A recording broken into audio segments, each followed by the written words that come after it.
खुशी हुई है कि मैं लुकाई का नुमाइंदा होने की सीयत दे नाल अज दे इस पंजाबी इकट्ठ विच सारे बेलियां दे सामने इस गल का अहद करना वा कि हर थां पंजाबी ते पंजाबी लई काम करांगा।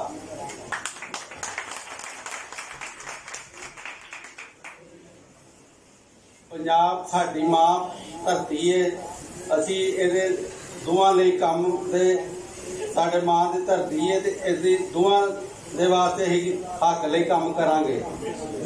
इंशाअल्लाह पंजाब की वंड हुण कदी भी नहीं होवेगी, क्योंकि वसनीक अपनी मां ते मां धरती की वंड नहीं चाहते।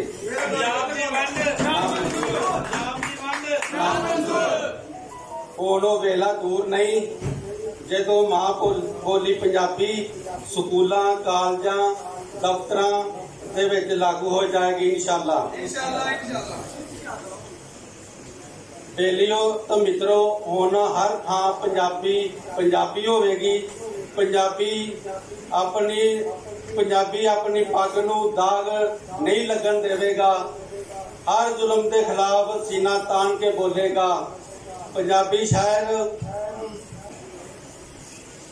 चुप चुप दे ताले तोड़न दा हुण वेला है, जुल्म दे आगे हुण बोलन दा वेला वे। पाल के दीवा हिम्मत वाला फजर ताई नेरियां विच लंघन दा हुण वेला वे। अरशद भावें सूली उत्ते चढ़ जावे, सच्चियां गल्लां करन दा हुण वेला वे। मैं इज्जत माफ जनाब हुसैन भट्टी साहब का शुक्रिया अदा करना, जिन्हों ने एडे वड्डे इकट्ठ वास्ते बड़ा वक्त दिता। इन्हां दा मेहरबानी शुक्रिया।